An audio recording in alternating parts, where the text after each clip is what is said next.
stick of Nick Leclerc in the other way. John Leclerc will blast. Score! There it is! John Leclerc's 50th goal this season. He becomes the first American-born NHL player with 3 50-goal seasons, and he beats the Dominator to do it. There are the lists. The first American-born with 3. The second Flyer, Tim Kerr, the other. 13th NHL player to have 3 consecutive 50-goal seasons. He's being mobbed by his teammates. He has been tremendous at putting that puck in the net, and he just beat the best in the business to get his 50th. How do you beat that?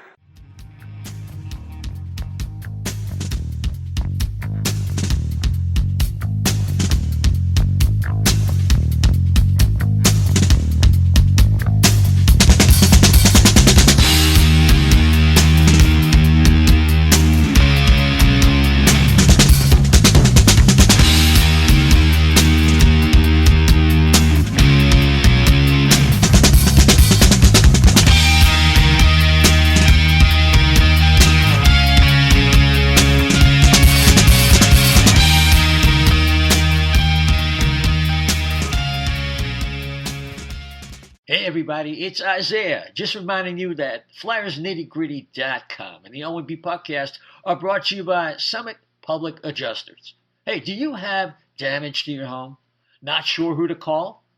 We suggest that you call Summit Public Adjusters before your insurance company. Dealing with your insurance company can be very stressful. Let Summit take the stress out of the claims process.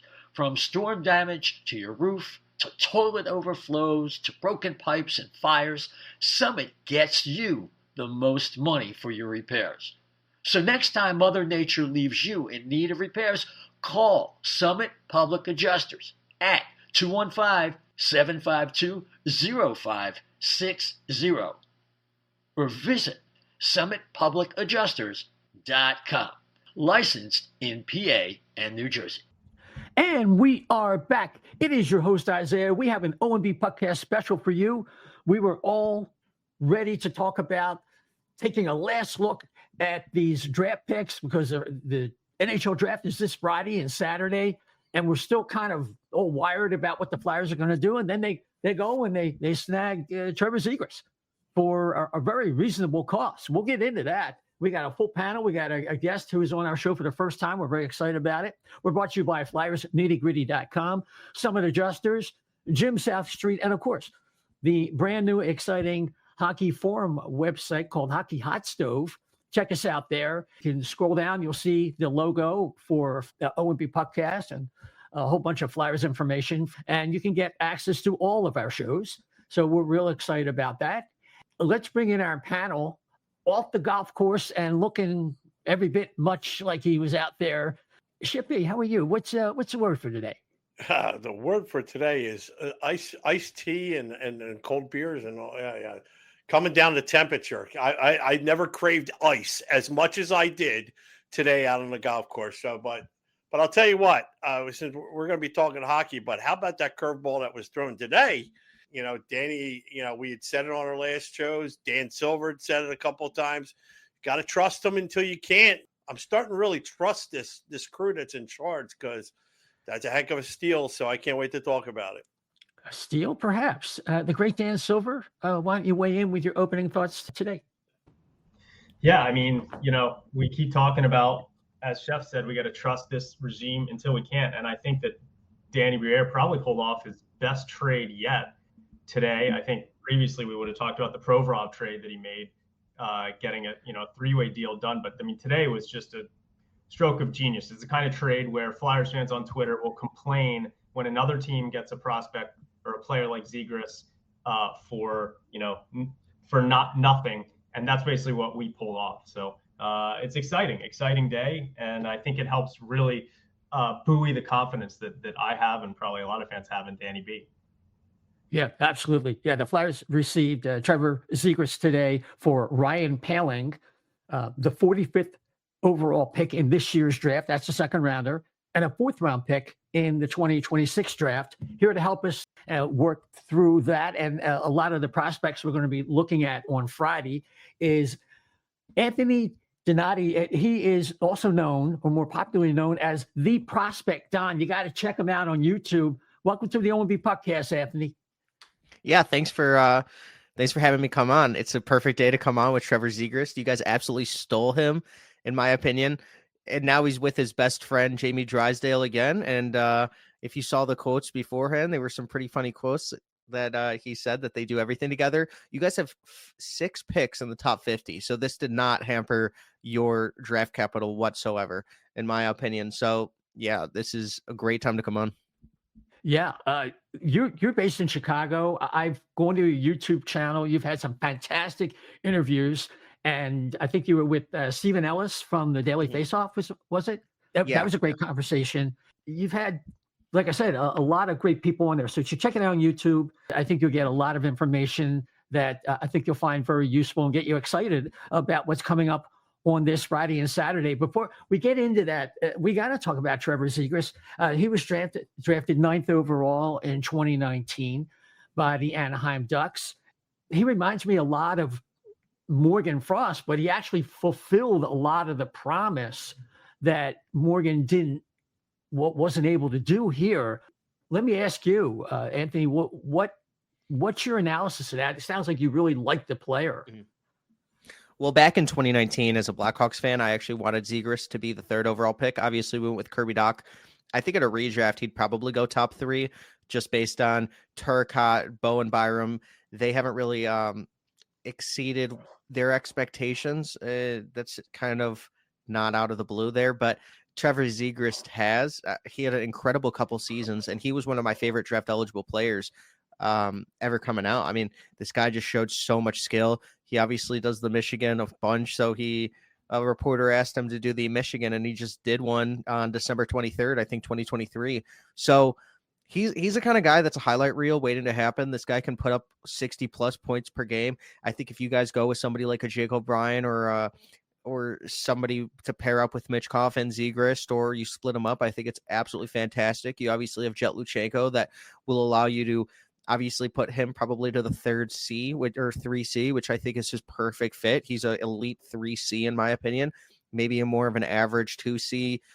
So I feel like this is a multiplier for you guys because he brings that skill, he brings that point production, and I think it just needed to be traded from the Ducks. I don't think that he was his potential was going to be fully fulfilled there, and the best of Trevor Zegras has not even come close to being realized yet in the NHL level.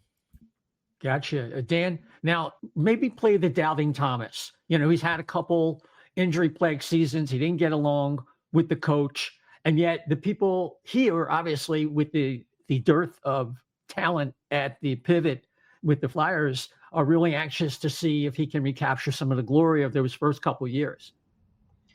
Yeah, I mean, look, Zegras was a top 10 pick in the draft who started off with a bang. I mean, he had, what did he put up his first NHL season, his first full season, he had 61 points in 75 games, had another solid season after that with 65 points in 81 games. And then he kind of fell out of favor.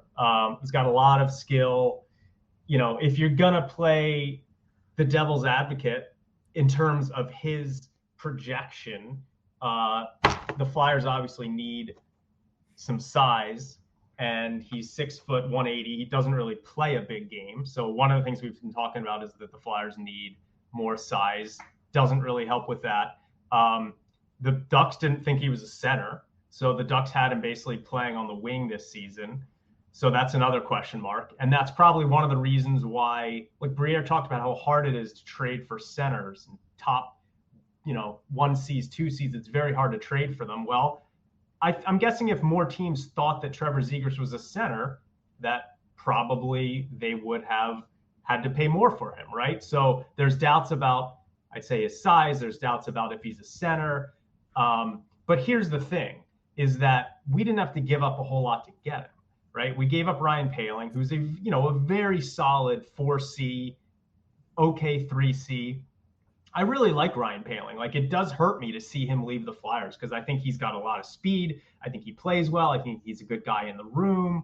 But he's obviously he's not a top 6 forward on a cup contender. So we lost Ryan Poehling, and then we gave up our 3rd of 4th second round picks, which is not a big deal. So basically, as I mentioned in my preamble, this is the kind of trade where people around the league and fans around the league are going to be like, how did the Flyers get Zegras for just that? So even if he doesn't work out, this was a swing worth taking, because let's say instead of a 2C, he becomes a third line winger or second line winger who really helps out the power play, then that's a big plus. Now, the other negative is that he's been injured a lot the last few seasons. He's still pretty young, though. And the fact that he's going to be a restricted free agent next season, we've got him for this season, I think $5.75 million. He's a restricted free agent next season. So we have a whole season to kind of figure out what he is and what we think he is. I mean, the Flyers have such a dearth of centers right now. Like, I would definitely, and I didn't get to see any of Briere if he had a presser, kind of what he talked about, but I didn't get to see comments, but I'm sure that they're going to try him at center. They have nothing to lose by putting him down the middle, seeing how he does with guys like Konechny and or Michkov. So this was an absolute fantastic trade, because they didn't give up enough to the point where if Zegras doesn't work out, it's really not that big of a deal. But he does have 1C potential. I mean, John Buccigross tweeted out today that he knows that hockey people doubt Zegras. He knows that the analytics people doubt Zegras, but he still thinks there's a 1C in there who can be a point per game guy. So if a guy like Buccigross is right about that, this is an absolute home run. If he's wrong, we still get a pretty skilled, talented player, who can help the power play. So that's kind of where I am on it. It's just a no-brainer, slam dunk win of a trade. Yeah, Chef, I mean, the thing, like the last couple of years, we've been asking Danny Briere to try and get a hold of one of these players who maybe was drafted high, didn't quite turn out, a little slow out of the gate or up and down, because we knew that the Flyers weren't really getting a chance to pick in the top 10 with the approach that they were taking. They overachieved a couple of years ago. So we looked at a lot of the centers in Buffalo, and a lot of those guys look like they're going to be at least NHL players. And we didn't even really have that. We're signing Carson Dorwart and players like that are really kind of stuck as like an F10 at best. So what's your take on what went down today? Well, you know what? And it's funny too. We're saying how much we stole it from, but I think that's going to be a good spot for Poehling too. I mean, he doesn't have to worry about trying to play higher than he should. He's going to be on a pretty decent fourth line there. So I think he can be the focus of that line and not have to worry about playing up. That's one thing. So I'm happy for him too. He's going somewhere, I think he can make a difference for his team in the immediate future. Like, he was just going to be lost on the fourth line here with us and always be judged about being played higher here. Now, this thing, I'm happy about this trade for a lot of reasons, but I think mostly because of what kind of like you touched on already. Even if this doesn't work out, we still won the trade. I mean, and that's not something the Flyers fans can actually say that they've been happy with it lately. Last couple of years, it's not like we hold out, boom, won a whole trade until Briere stepped in. This is probably is one of his best deals so far. So I'm happy that when I sat there and I was telling people, just when he was getting criticized and this whole new upper management is getting criticized. You got to wait. You got to wait and let them do stuff before you even start saying, they're the same old. The Flyers ain't going to do nothing. It's this and that. Obviously. And look, this came out, again, I will say, because nobody said it yet, this came out of left field, right? Because this crew doesn't leak any information. So, I mean, this came, boom, all of a sudden, yep, trade. So it was interesting. And I'm very happy for it. Yeah, Anthony, I think the thing is here, and I guess you're sensing it already. We've had a lot of mistrust with the general managers that have been here over the last 12 years, because that was the last time the Flyers were really relevant. And except for a couple blips here and there in 20 and some other years. And what we see here is Danny Briere. I just heard his press conference. It was very brief, but he talked about they've had discussions about Zegras in the past. And it was a case of the cost apparently was too high, or obviously was too high. and the other part was, Pat Verbeek just wasn't ready to let him go. And it's just the timing on this. And it's almost like they've been talking about him and the reluctance to let go of a kid that is this talented, like you point out, his skill set and what he could be. So it speaks to the patience of Daniel Briere and gives us a little bit more hope going forward because of the misadventures of his predecessors. Yeah, and the one thing about Trevor Zegras on this trade is you're not going to be able to get a Trevor Zegras at 45. Like, that's just not what's going to happen unless you luck out, and then the player's development is going to be there. You take the highest upside player.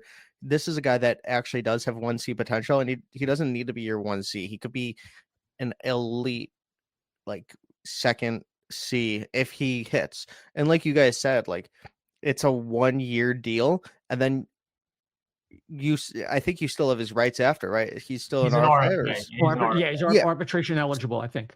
Yeah. So you still, like, having Trevor Zegras' rights is actually it's higher than probably a 45th overall pick too. And if he has a really good year and he shows out, you can probably flip him for a first round pick if it doesn't actually happen.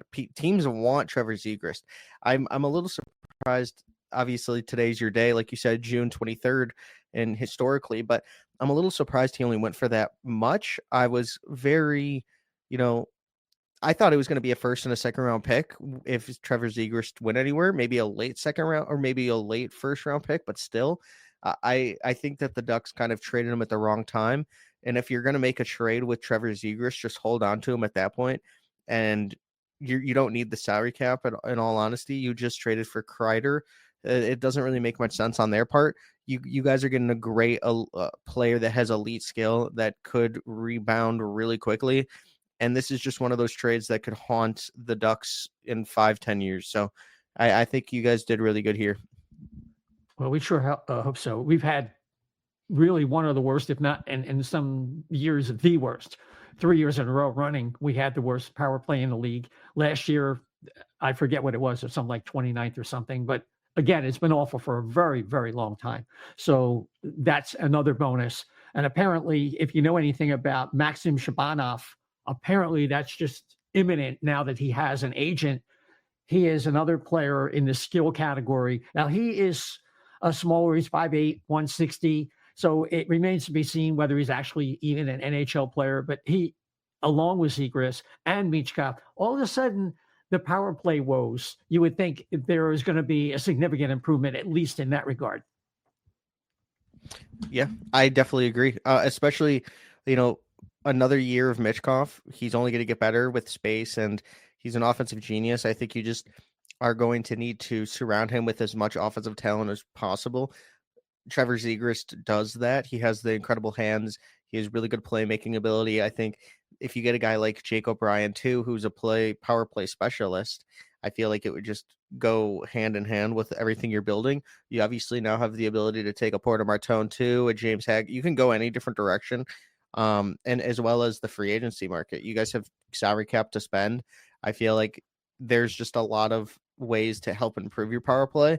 And I feel like it could have been a way better power play just based on, the people.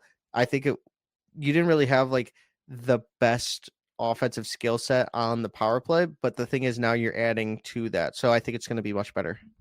Yeah, absolutely. And I think it begs the question, Dan, does this acquisition and the impending acquisition, supposedly we're still waiting for an announcement of Shabanov, does that move the Flyers in the direction of drafting maybe a bigger or a more physical player on Friday night with the number 6 pick? Or is it the possible temporary nature of the additions of Shabanov and Zegras? Well, no, we're going to do what we're going to do regardless. This is just a bonus. How do you feel about that?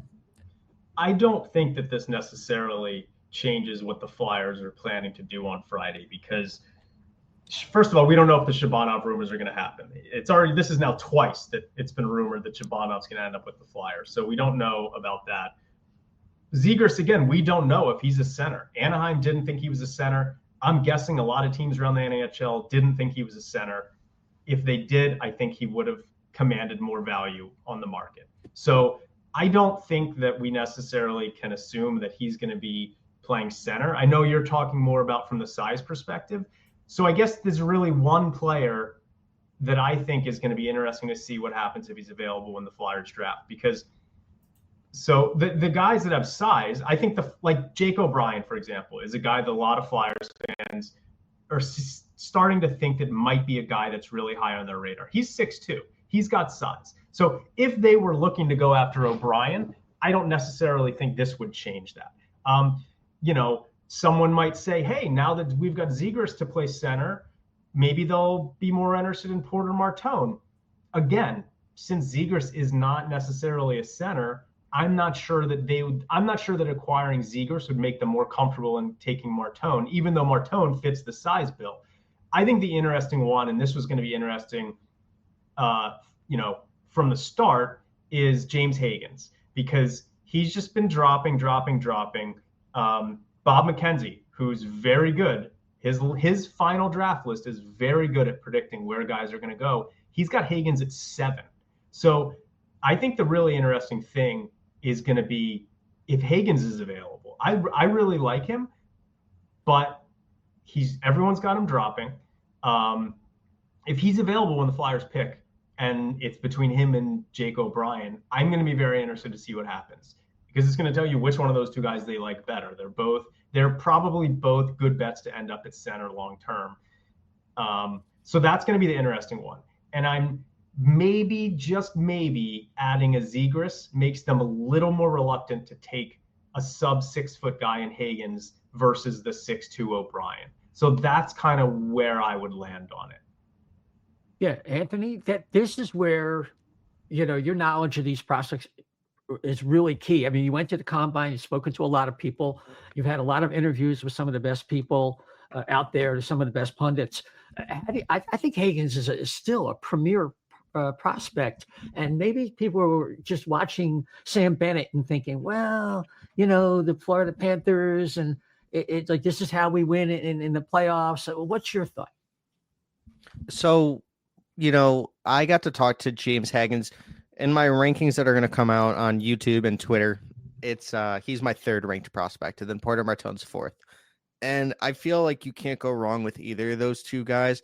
I think that the overall consensus of the rankings that are starting to come out is it's not going to be guys that necessarily the scouting community is higher on to go. Like, the consensus board's going to be all over the place. Like a Brady Martin at 4. He's like 11th on my board. I feel that there is a ton of potential with a guy like James Higgins, because the knock was that he was playing against 22 to 25-year-old men that were just using their physicality to push him out to the wing so that he couldn't play in the center of the ice. He couldn't control what he used to at the USNCDP level. Internationally, he kind of showed it, but when he's playing against 22, 25-year-old men that are physically more developed, and they are with the NCAA kids because they're practicing 4 times a week and working out every day, I feel like he was just put in a position to kind of not succeed to his overall potential. You see a guy like Logan Hensler as well. He did the exact same thing. Tops 8 player kind of falls all the way down the board because he was not physically more mature, and the NCAA guys were just using so much physicality. And now I feel that James Higgins is going to suffer based on the draft board. You got a guy here that put up 37 points in 37 games against grown men, playing a Will Smith role when he was 17, 18 years old. Gabe Perreault and Ryan Leonard, you got to respect your elders there. And they were obviously the best players in their prospect pool in both of their respective teams. One with the Rangers, one with the Capitals. They knew that they were the best players on the team. He had to play a different role than he was designed to play, and I feel like it hurt his draft stock too. Point production does not mean much in the NCAA, in my opinion. If you're a point per game player, then I feel like that's very good for you if you're 17, 18. I think this whole James Higgins is small, is overblown. He's an inch and a half taller than Connor Bedard, and obviously Connor Bedard was the consensus number 1, and no one even thought about his height very much. The kid's 5'11". He's well built. His lower half is really developed, in my opinion, just based on you could tell that the guy was working out 4 times a week. I feel like if he continues to add muscle to the game, he's going to be able to go to the center of the ice.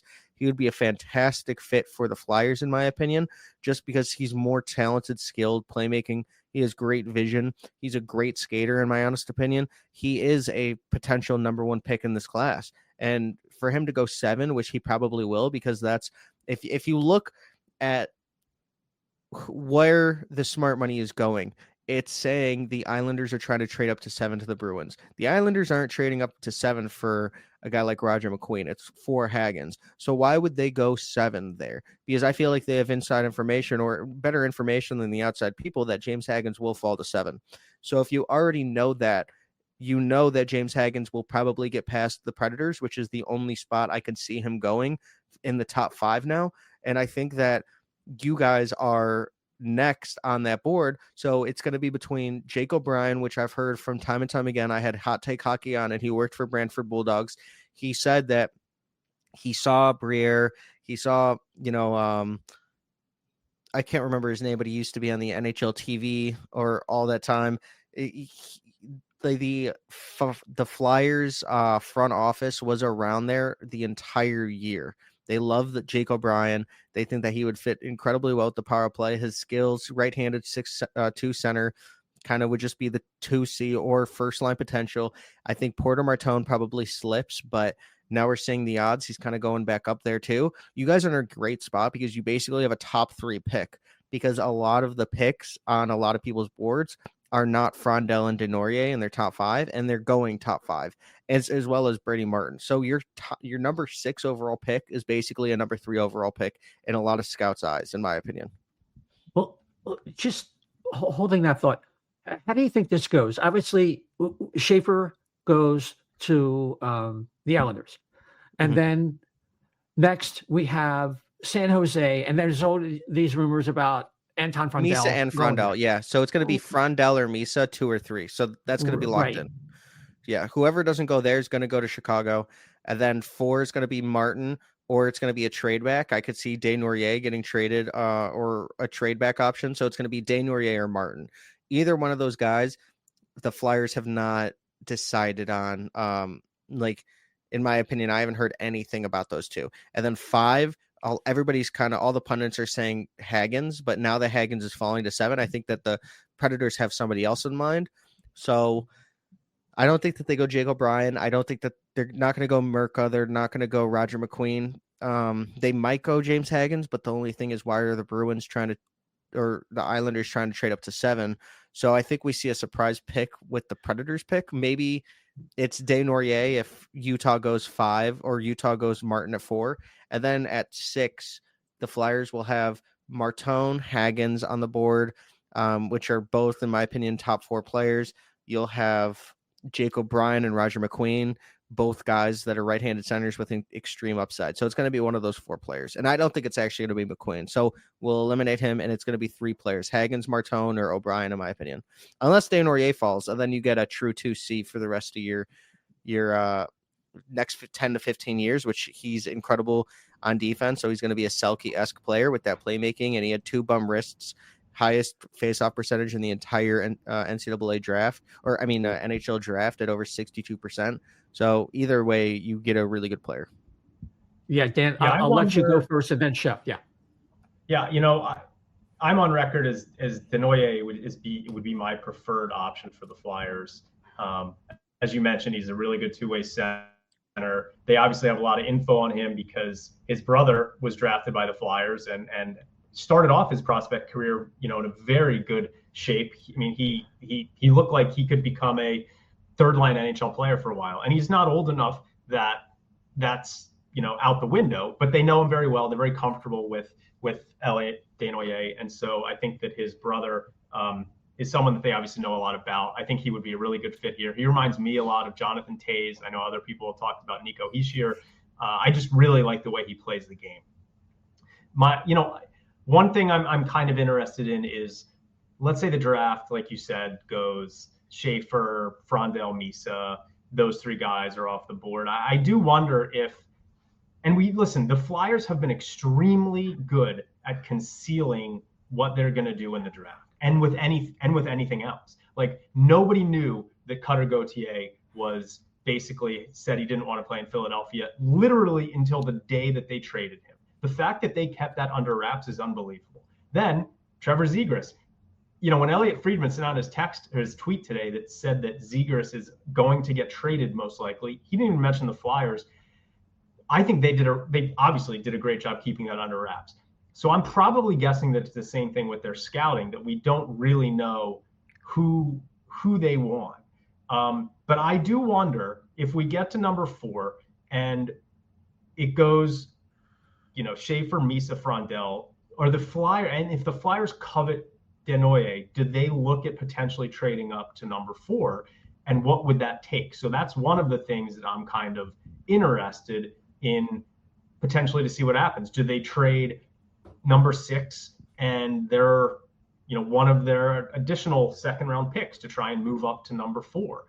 I don't know. Does Utah covet, if they like Brady Martin, Utah could probably get him by trading down to number 6 with the Flyers and then potentially trading down again.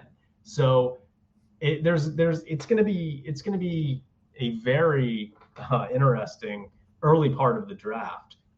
What do you think about, potentially the Flyers trading up to number 4 if they covet a guy like Desnoyers? Yeah, I think it's actually brilliant because Martin, obviously, he would go 7 if he doesn't go 6, in my opinion. So trading up to 4, if he doesn't go 4, so trading up to 4 for the Flyers helps the Flyers get Desnoyers, as well as it helps Utah stay with Martin, because obviously they can jump them and then the Predators could potentially go up to 7 and then Bruins go to 5. But I feel like if Utah is locked in Martin, you trade down. He is not a top 4 player, in my opinion, just based on value as well. So you should try to extract as much as you can while winning that draft lottery where you went from 14 to 4. So trading to 6 would be perfect because you still get your guy.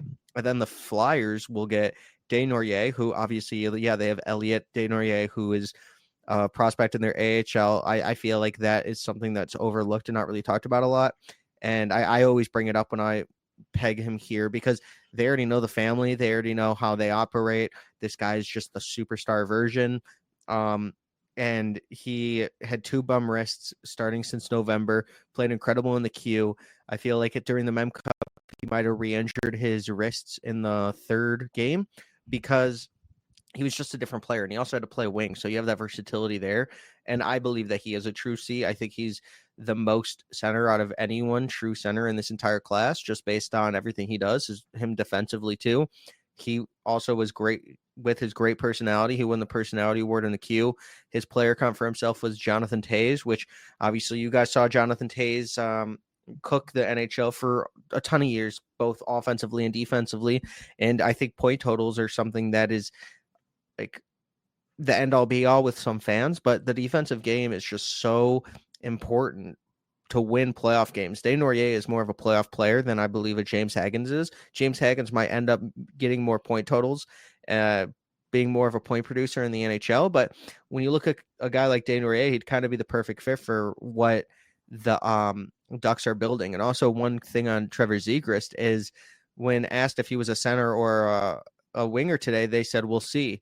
I think that he actually is going to be a winger. He fits a lot better playing on the outside. I think that the defensive responsibility for him kind of affects him. To me, he's like he plays like Patrick Kane light, where it's on the defensive side. He's kind of more limited. If you put all of his attention and ability offensively, Trevor Zegras is going to be incredible. So you get him a 2C.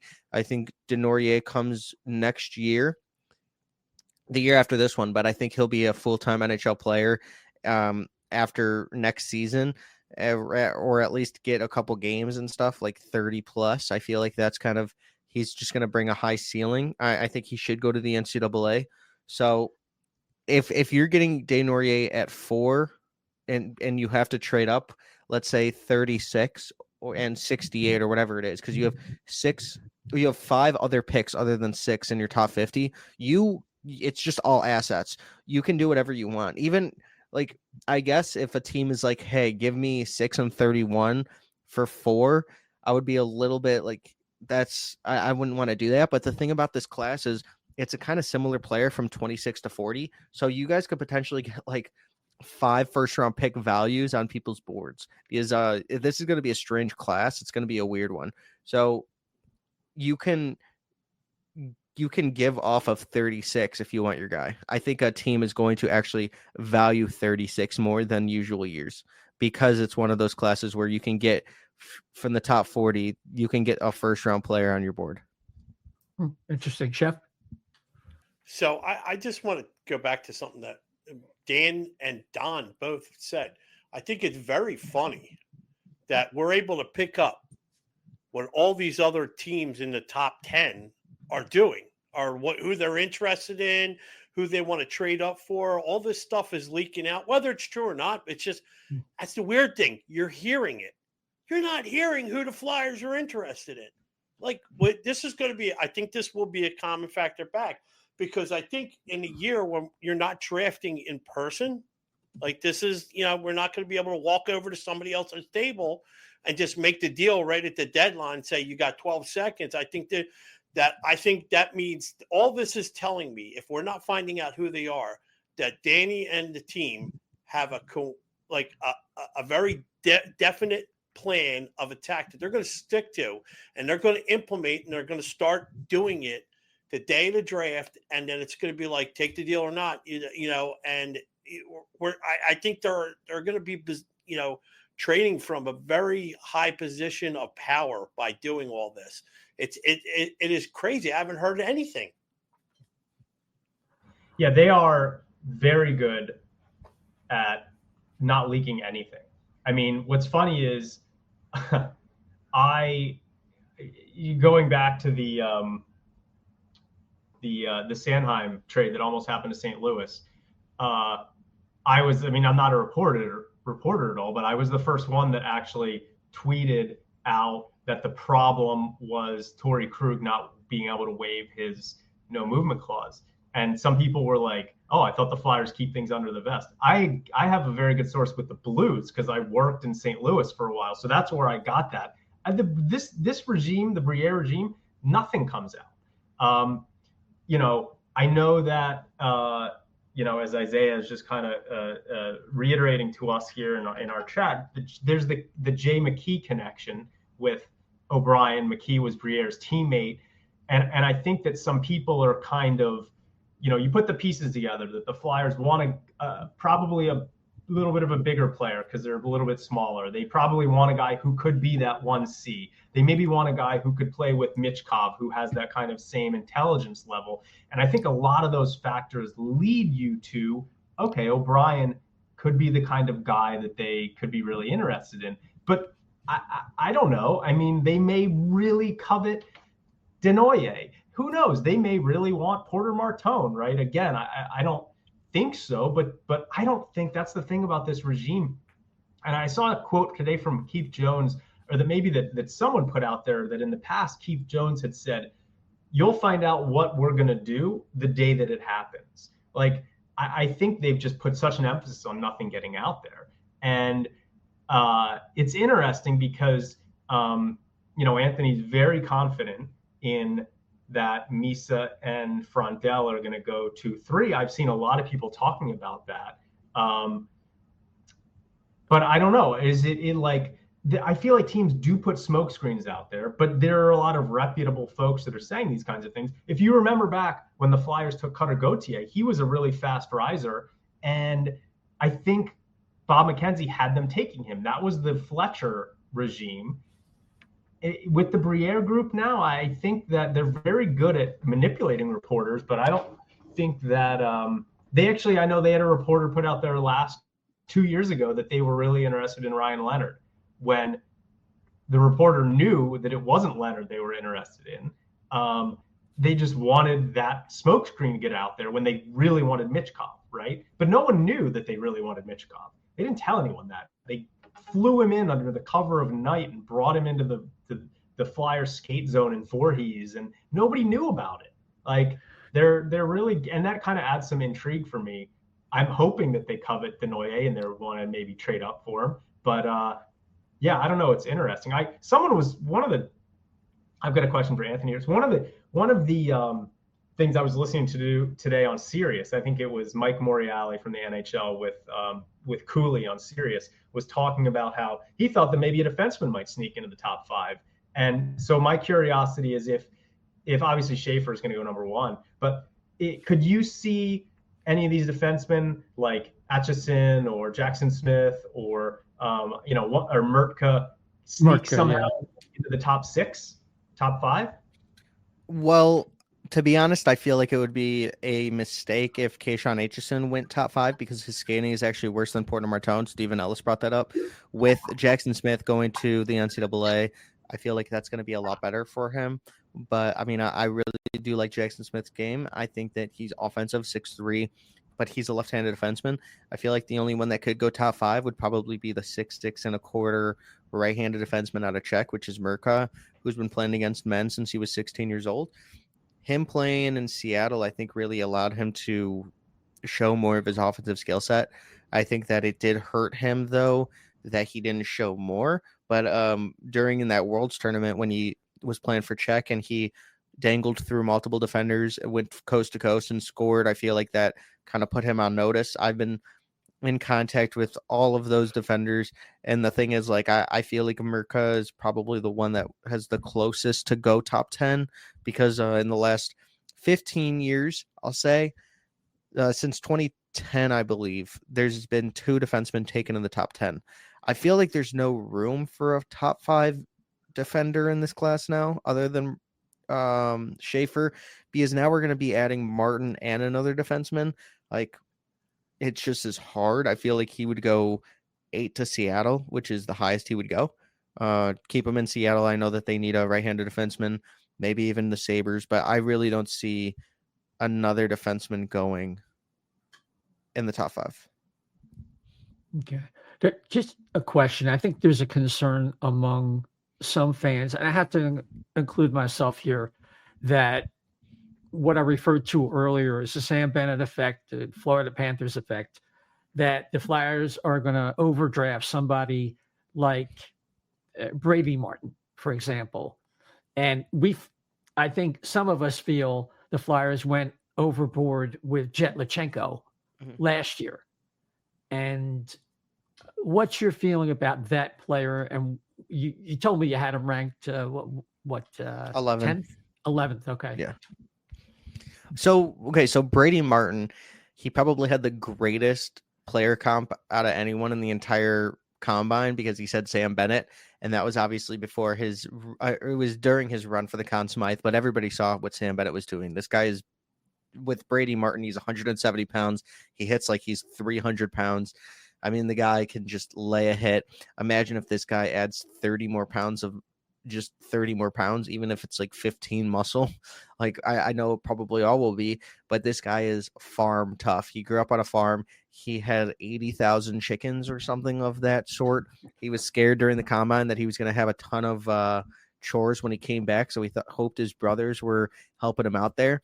I really like the way that his game could translate to the NHL. He has a lot more offensive upside than he kind of showed. Stephen Ellis, I will say this to get you guys happy if you do get Brady Martin, because I don't know if you will, but he said that Brady Martin was the best player he watched this year. You see in the summer scouting, he had a play where he went coast to coast, dangling through multiple players, and then he basically undressed the entire team defensively and scored, and everybody was just shocked. This guy has so much offensive upside. His player comps were Sam Bennett, Tom Wilson, and Zach Hyman. Those are incredible playoff players. Obviously, the Tom Wilson is the physicality, but if you're getting a Tom Wilson-esque Sam Bennett out there, I mean, this guy should be a top 5 pick. I don't necessarily see that. In my opinion, like, he was ranked 11 for me the entire year, basically 11 to 12. I'm not going to put him higher because I heard he's going to go higher. That's just not kind of like what I want to do, even though it could make me more right in the long term. He didn't do anything from the end of the season to now to warrant going up from outside of the top 10 to top 4. So, yeah, that's a good comp who's also now a Blackhawks assistant, Michael Pekka. I feel like that would be really great.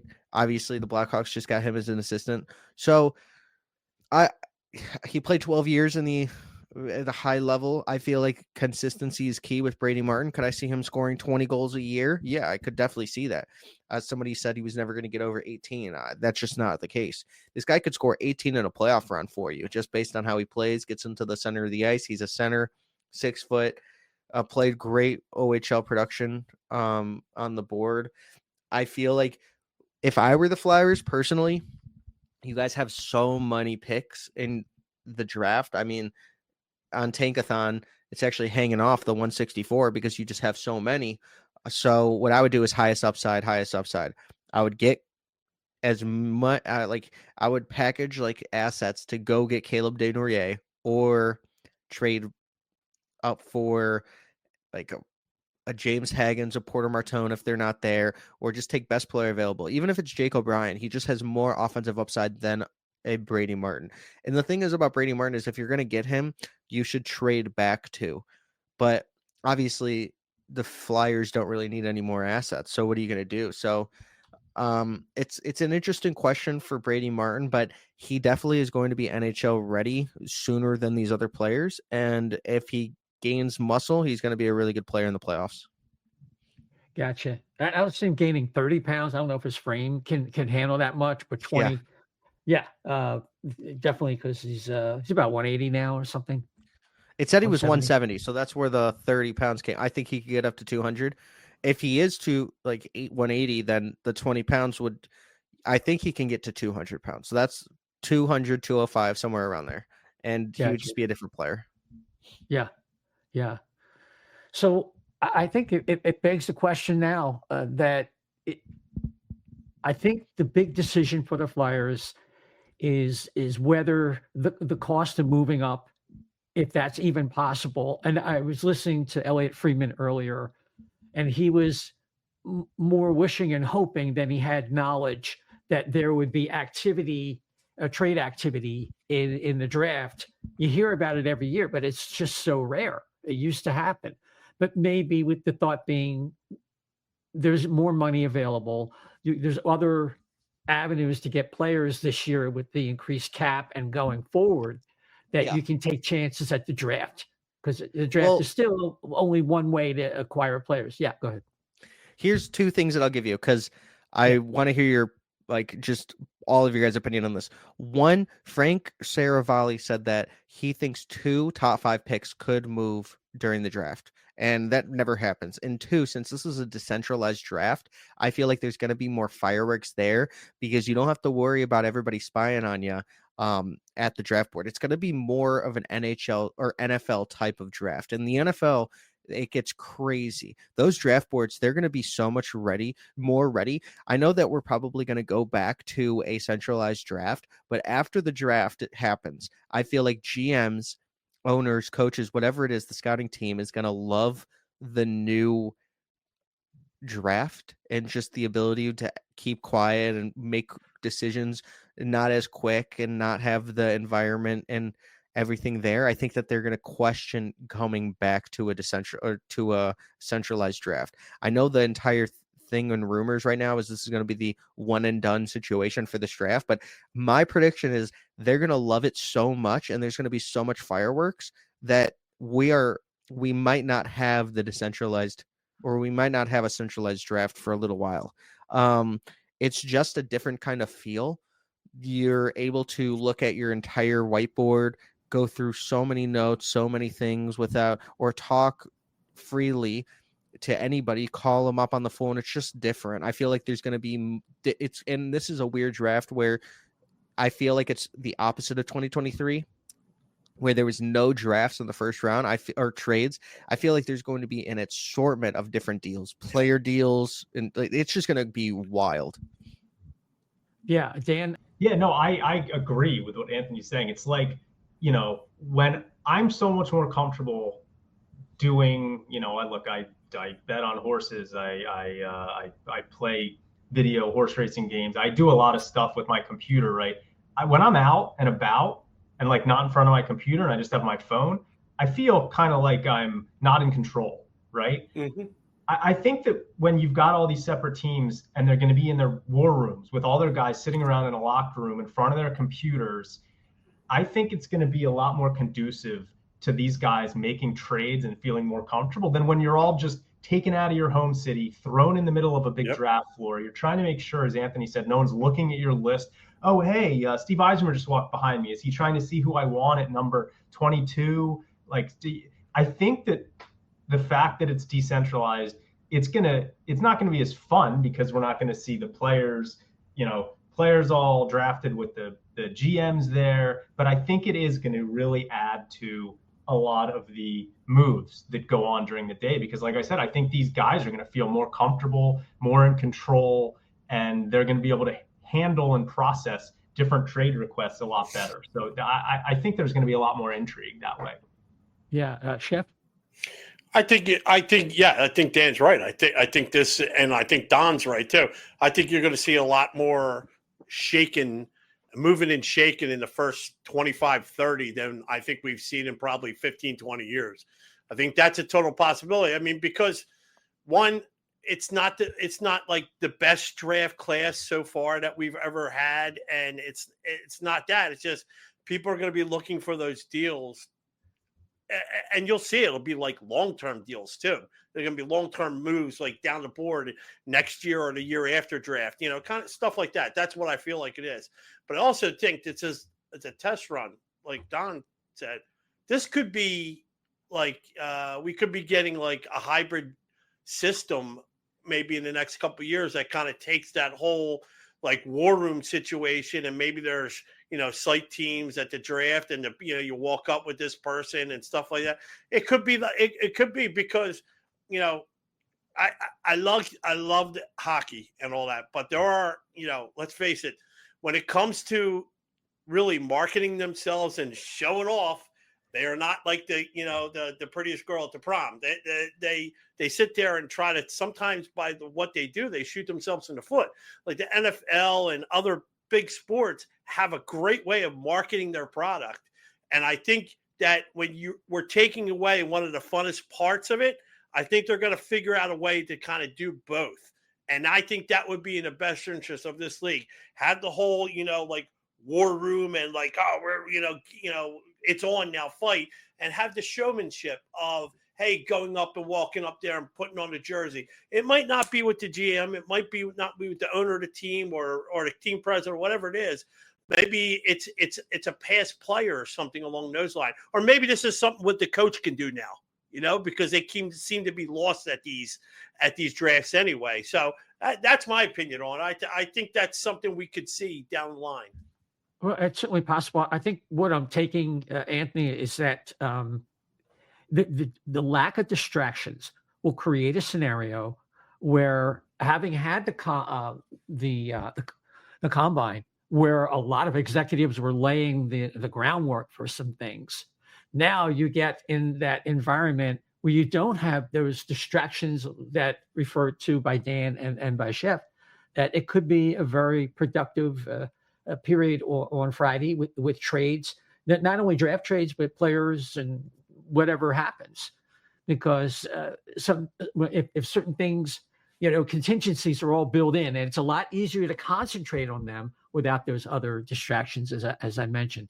So I guess, Anthony, before we let you go, we'd like to get you to hazard a guess of what the Flyers could be looking at if they do hang on to picks number 22 and 31, and they also have in the second round right now 36, 40, and 48. You don't have to go that deep with it, but at least in the first round, what kind of players the Flyers could be looking at?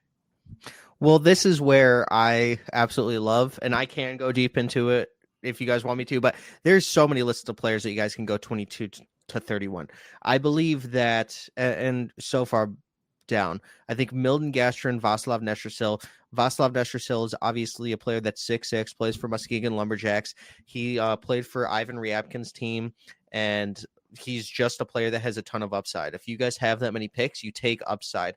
Milton Gastrin was obviously the leader of Sweden for a very long time. He gets to the center of the ice. He plays a hard-nosed game. He's a He's a versatile 6'1", 185-pound center left winger. I feel like this is the kind of guy that you would keep on your third line, maybe even middle six, in my opinion. Bill Zonin is a very smart player in the queue, 6'2". I kind of think of him as like an owl. I think of him as also like a kind of middle six player as well. So a lot of these players are going to be middle six. Liker Lee went from 5'7" to 6 feet. He played a completely different game in the North Shore circuit.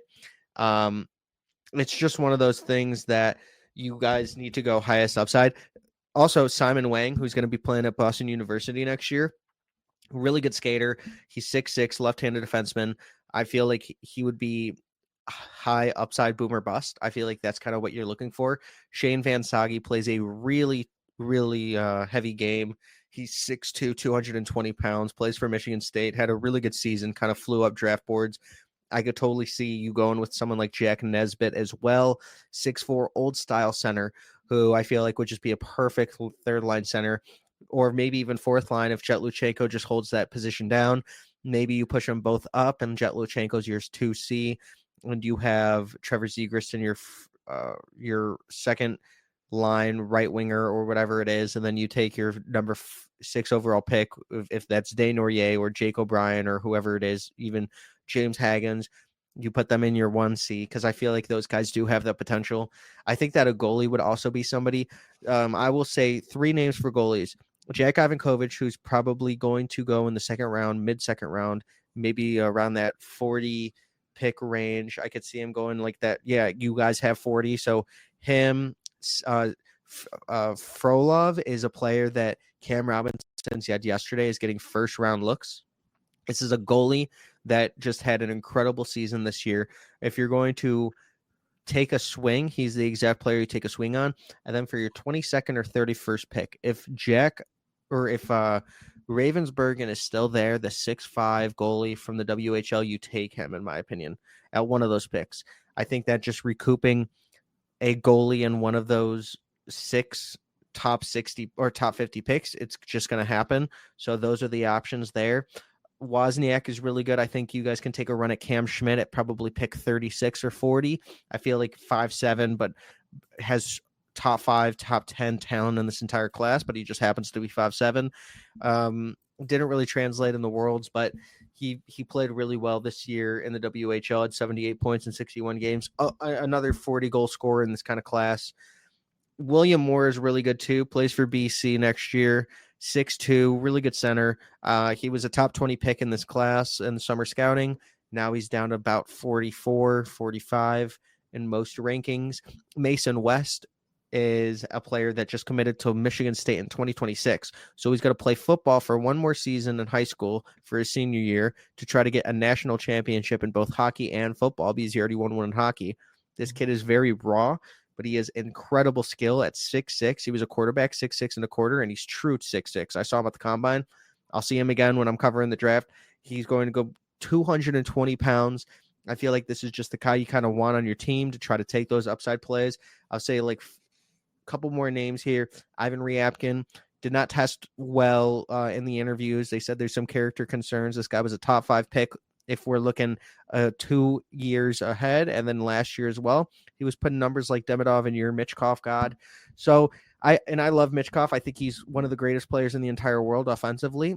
You just need to surround yourself with players that help him grow as well. So like I said, Jake O'Brien would be my pick, or Desnoyers, because he does exactly that. You have a player like Cole McKinney and Will Horkoff, who are both Michigan men next year. They're both centers. Will Horkoff is 6'4", who interviewed with 31 teams in the NHL this year. The only one wasn't the Blackhawks, which I think is funny because he would be the perfect fit for us.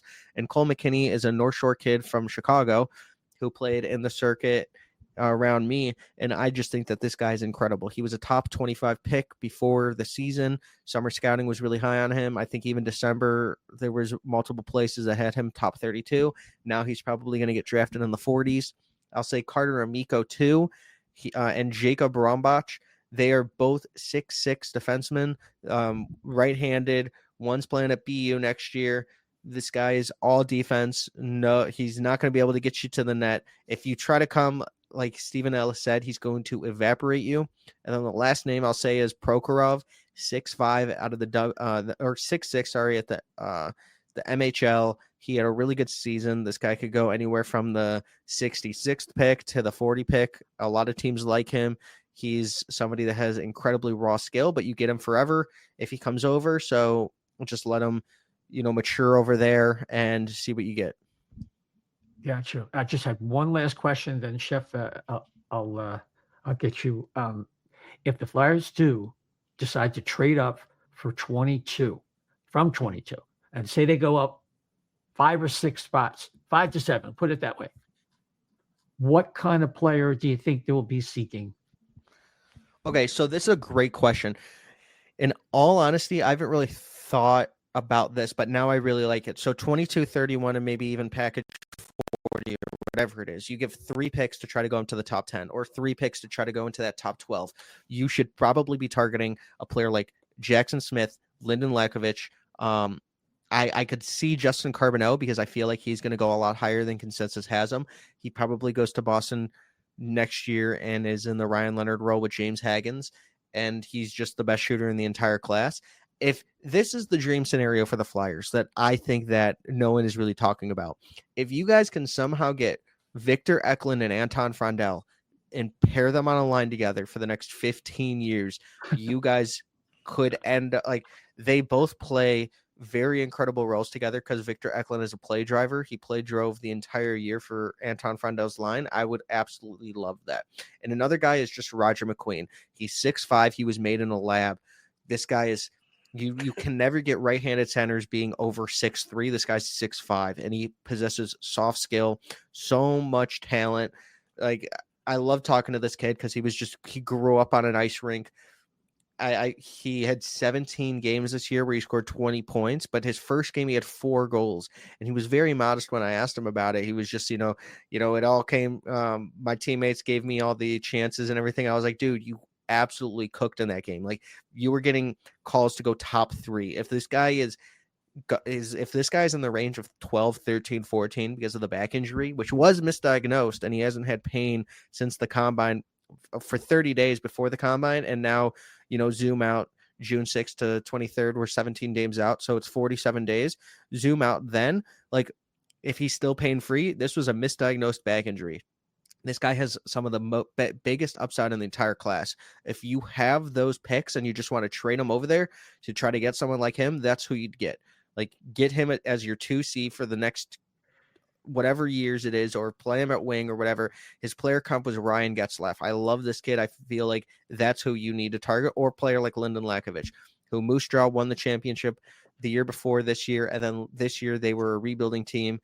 He grew 6 inches in a year. Didn't really understand how to play with his body. When he first joined the WHL, he was just trying to dangle through 3 defenders. Then he learned how to play a 200-foot game. I really like this guy's skill. He's basically a 5'10" forward and a 6'4" body, so he's trying to figure out how to play in that body. If you get him and he hits, he's going to be a star, in my opinion. Gotcha, Chef. Okay, I'm going to throw this at you because you're obviously your stuff and you're thinking on your feet, and I like it. So here's the thing: if the Flyers do get, let's just say they get their guy, their center at where they pick at 6, 7, whatever, and now, does that affect their decision on another center? Because now that they have Zegras and they got their guy that they wanted, do you look at like a defenseman in that thing? And, one of our past shows we talked about, and I'm going to butcher his name, Henry Bruschetta, yeah. Bruschetta. That's a great name. Chef. So, I'm leaning towards the food answer. But so what about him? Because obviously he played with, Bonk. He's on London. There's a familiarity there. And he did play with, right? He was Dickinson's pair for a while. Wasn't he, Isaiah? Oh, he's with Bonk. They might have broken him up. I didn't follow London close enough. Okay, yeah. Neither did I, but I thought I heard somebody say it. So now this guy's going to be going back. They just won the Memorial Cup. He's going back, obviously. He's going to play another year there. I mean, do you focus on a defenseman? So if it's not him, because I know that they probably scouted him very well too, because they had guys up there. Is there another defenseman that in that 22 range that might be available, that might be a better option than just picking, probably the fifth center in a row? Yeah, that's a great question. I feel like with one of these three picks, they are going to go defenseman. I could see Sasha Boumedienne, who a lot of players like Victor Klingsal, who's a second-round pick, said was the hardest player to play against because he was just a mosquito out there. He hated playing against him. He just wanted the game over. He's somebody trending to go a lot higher than he is. Brusevich, the bad thing about him was that in the playoffs, I believe his coach decreased his minutes, so he was playing like 12 minutes a night, even though he's playing 18 in the regular season. But then during the Worlds in the international stage, he played fantastic. So it's basically however you feel, or I mean, not the Worlds, on the Mem Cup. So it's basically how you feel about that. When the moment got brighter, he played better.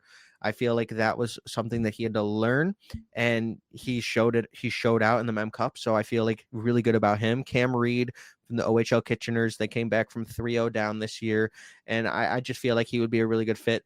Kayshawn Aitchison, if you guys are willing to trade up and move some of your assets, because like I said, those three second-round picks are very valuable in this specific class because it's very rangy on who you're getting at 26. You could get at 20 or 44 or 45. So say a team is in love, I would go get Kayshawn Aitchison, not the best skater, but he scored 26 goals in the OHL this year. This guy has incredible physicality. He's going to play like a playoff defenseman. He can probably be a third-pair defenseman next year in the NHL if he really wanted to. I feel like obviously he has a ton to work on, especially his skating, but I'm just talking about physicality wise. Blake Fiddler, 6'4", played for Edmonton Oil Kings. I really like this guy. Was really good point production in the WHL for more of a defensive defenseman. He scored 33 points in 64 games. So I feel like he would be somebody that I would target. And I think just a wild guess, it's got to be probably a right-handed defenseman. So if a guy like Logan Hensler is there, I think you take him. Because Logan Hensler was a guy that was top 8 in this class. He was actually higher on people's boards than Matthew Schaefer in summer scouting. Obviously, he went to the NCAA level in Wisconsin way too early, but his player comp for himself was right-handed Jake Sanderson. This guy has a lot more offensive ability than he showed in his time in the NCAA. He was the youngest player in Wisconsin, and he was the second youngest point productive player under 19 as a defenseman. So with all of those things, I think that he just kind of had a bad year based on it was his draft year. It was just really bad timing. He tried to take the jump and it just didn't work. So getting him at 20, 22 or 31, I think would be a fantastic value. And also, I think you will take a goalie as well within your top 40 picks. Well, one of the top 40, because I just feel like this is a good area to take one of those. So, yeah. Yeah, absolutely. So, Dan, you got. So one of the things I wanted to mention, because Anthony just sort of led me into it with the goalies, is that I read the article today where it was a really interesting article, I thought, where Scott Wheeler and Corey Pronman from The Athletic basically asked all of the top prospects, if you could take one draft eligible player you've played on the same team with you to the NHL, who would it be and why? I thought it was an interesting question. And one of the answers that I liked the most was from Porter Martone. Keep in mind that Porter Martone plays with Matthew Schaefer. He said, I think it's easy. I'm going with my teammate Jack Ivankovich. That's a goalie. I see the way he wins us games and steals us games. I think every NHL team needs a star goalie, and I think he's going to be a star goalie in the NHL. The way that he puts in the work around the rink and the way that he wins us games, I think he single-handedly won us games when he has got 40 to 50 shots with the way he battles and is compete. So I think that there's almost no doubt that the Flyers are going to take a goalie, with one of their first 6 picks would be my guess. And most people have, Ravensburger as the top goalie off the board. I'm kind of interested in Ivankovich. I don't even know if that's the correct pronunciation, but I kind of loved what Martone had to say about him. And so we'll see what the Flyers do. I think they'll probably take a goalie, but he's a guy who I would be interested to see if they take. So the pronunciation I say is Ivankovic, and that's because Matthew Schaefer told me that's how you say it, and I actually think he There you go. lied to me. I think it was a prank. They are really good friends. I asked who was the best player he's ever played against. It was Jack. I'm only calling him Jack now because I don't want to mispronounce his name all the time. Jack's dad is actually 6'5", and he was a goalie, and he said he had a growth spurt at 20. And I talked to Chris Peters about this at the combine. He was like, yeah, but he hasn't grown this season. But I was like, yeah, but his dad didn't grow this in this season. If we were talking about his timeline, he was a 20-year-old grower, and this guy's absolutely probably going to grow a little bit. Obviously, he's 5'11", so his player comps are, UC Saros and Dustin Wolf, pretty good comps for smaller goalies, but he's cool, calm, and collective. This guy's going to be able to win you games. Obviously, Matthew Schaefer said during the teddy bear toss when they played against Jack, he shut him out, and it was the hardest game they've ever played because they were just trying to throw pucks to the net. You couldn't get anything past him. You needed to screen him. And that just, he obviously won gold with Canada this year, and they had to play that Avengers Swedish team where they brought every single player that they had, and it looked like they were going to win and just, steal gold because they had 5 straight bronze medals. If you ask Milton Gastrin, who was really upset about that, so they had never even gotten anything over a silver. So they won silver, but they didn't win gold because of Jack Ivankovic. He's just one of those guys that, in my opinion, I have him ranked number 1 as my goalie. I see the same thing you have. So, Gotcha. Excellent. Well, I've got to jet. I'm sure you guys will carry on, but this has been really great. Thanks for coming on, Anthony. Enjoy the draft, man. Thanks for having me, and it was great meeting you. I'm very excited. I just got approved for media today, so excited to go there and cover. Perfect. Well, I'm gonna cut out, but I'm sure these guys will continue on. So everyone should enjoy the draft. I'll be you can find me on X at dsilver88, and I can't wait for it. So it's gonna be a lot of intrigue. Yeah. Thanks, Dan. Appreciate it. Catch you next time. Okay. So, Anthony, the Prospect Don on YouTube, what can you tell the folks about? Obviously, you're going to the draft, but people want to find you and what you have coming up, even in the next couple of days, because you have been a busy beaver. I got to tell you that. Today I have 2 more collabs I'm coming on, but I'm not really sure where they're going to be going. It's probably on YouTube. You can find me on X, TikTok. I just started TikTok, and the support has been awesome out there because I just started posting all my combine stuff, and I went from like 5 followers the first day to like 440 2 days ago. So, the supporters, I have no idea how that works in TikTok, but if you guys want to follow me over there too, I post and stuff. YouTube and X at the Prospect Dawn. X is where I'm most active and talk to people, just answer questions and stuff.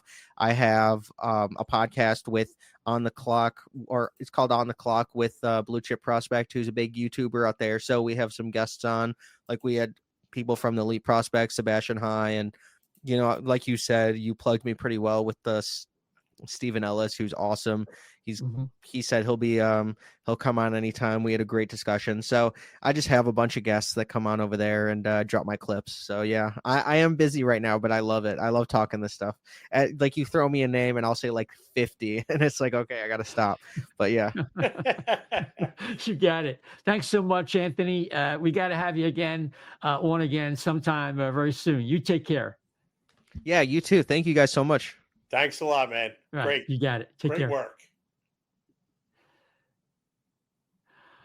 Okay, so Chef, we are left with some housekeeping, some details people are going to want to know.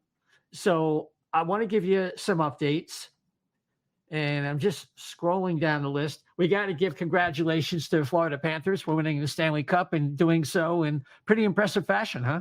Yeah, it was great. I mean, if you're looking to, and I'm sure other teams like that are in the Flyers situation, like, Anaheim and Utah and all that, well, they're farther along than the Flyers are, but other teams are looking around the league going, damn, that's how you build a playoff winner there.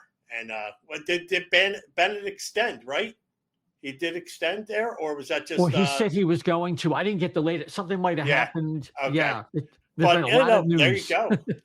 I know it's like a lot breaking. You gotta love it. I mean, This is great. It's like 105 out here in Philly, and we're still talking hockey because exciting things are happening. So I love that. Yes. Can we mention a little bit of a blurb about what happened? Someone called you. They heard something about one of our advertisers. Give us that story.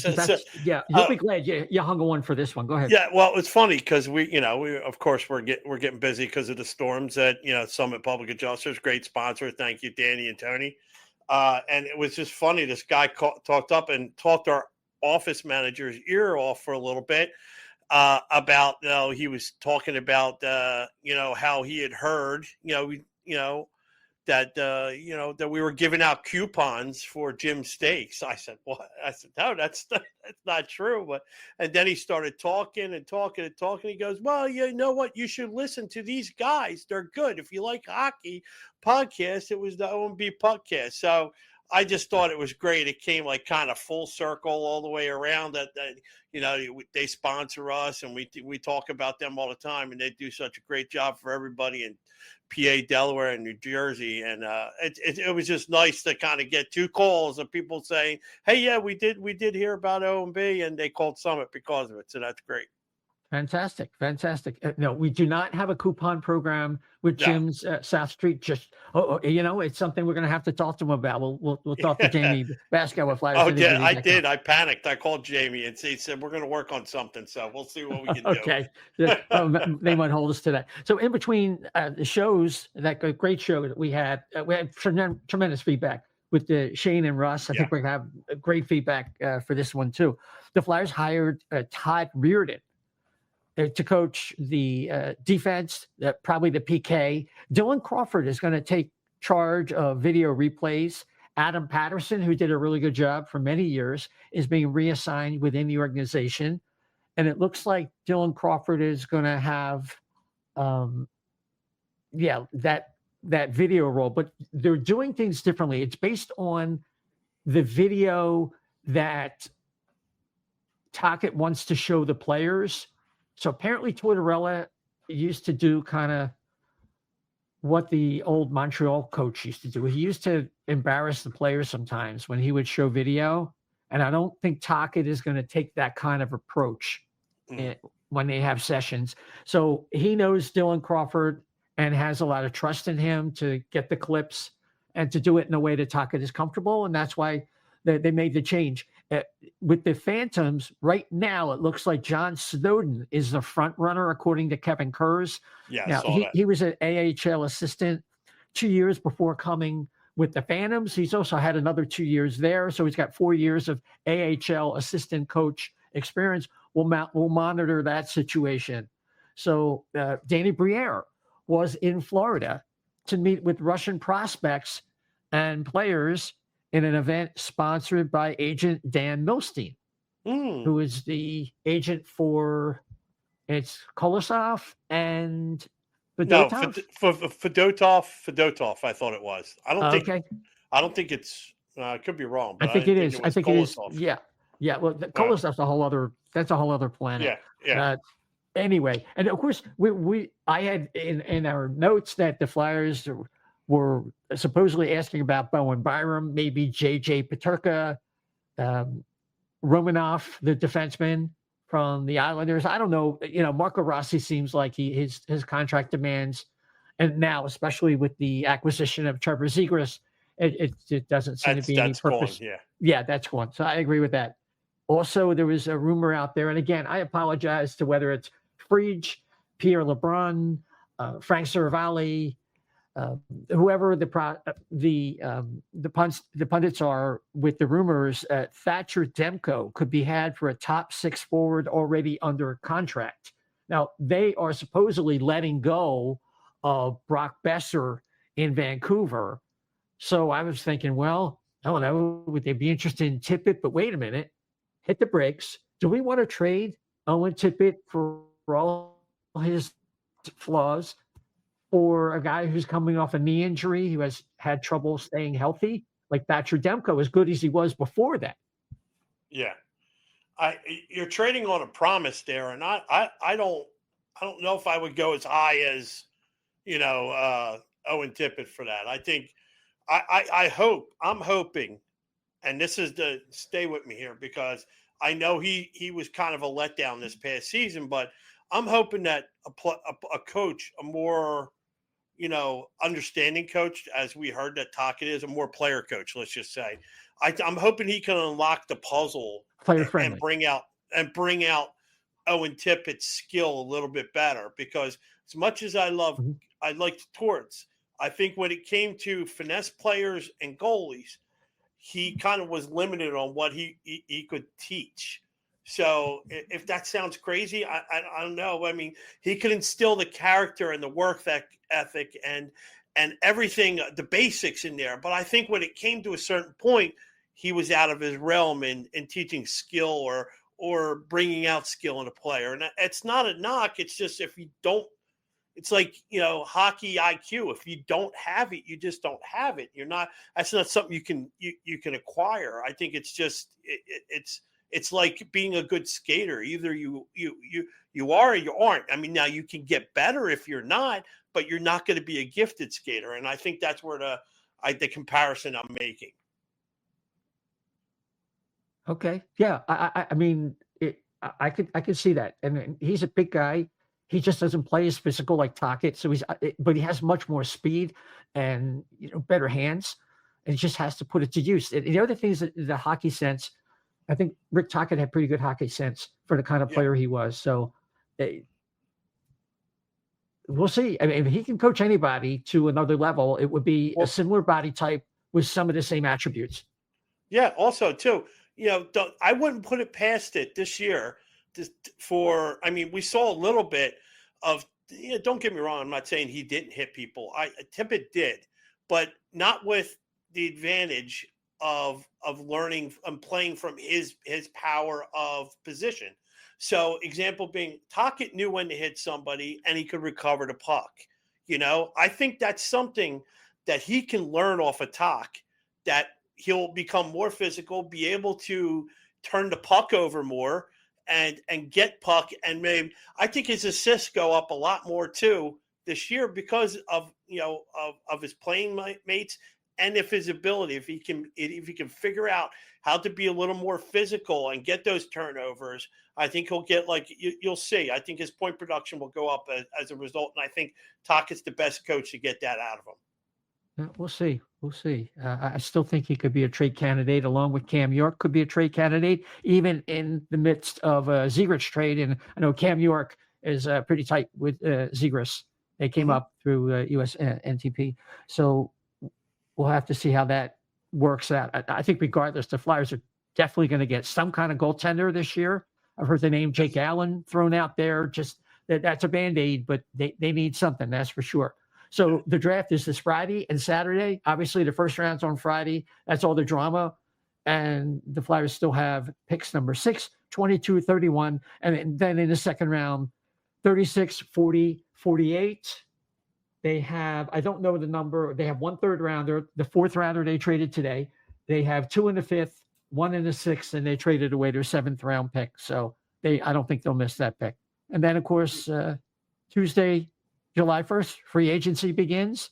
Who knows what that's going to bring? So there you go. There you have it. I think this Friday, hopefully, if you're listening to this, you feel like you're set up a lot better to understand where the Flyers are at and what could go down. Jeff, any last thoughts? No, that's all right. You were wondering where they were at in third round? It's 68. That pick 68. So. But after that, I don't think they have a 4th round. Then they have a couple of 5th and 6th. But if you can find anything 5th, 6th, or 7th, you're playing with like house money. So that's great. So there's only so many. Noah Cates. I will be live tweeting. So. Yeah, what's that? I'll be live tweeting on Friday at the draft. So if anybody's gonna be hanging around, just look. You'll see at least my reaction. I'm pretty sure Dan's gonna be lasered into him as you as well. So it'll be a fun night at least. You got it. People can follow you at Chef to the Left B on X. Yes, that is right, sir. Appreciate it. You got it. You can follow the O&B Puckcast at O&B Puck at O&B Puck on X and Blue Sky. We're busiest on X. That's where we're really at home base. You can follow the O&B Puckcast also on several podcast platforms, including Apple, Spotify, iHeart, TuneIn, and Amazon Audible. And of course, we're on YouTube and Facebook. Just plug in there the O&B Puckcast. I'll pop right out for you. And we're also very busy on the Hockey Hot Stove Facebook page too. We're coming up a lot there, and we kind of retweet their stuff. So if you could subscribe or follow, whatever applies to your platform, we really do appreciate it. It'll help move us up the charts when people are looking for the Philadelphia Flyer podcast. So that's what we have for you tonight. Until next time, everybody, when we will be with our buddy, the draft analyst, Steve Cornianos, for a wrap-up of the draft. That's going to be a lot of fun. Until next time, everybody, take care.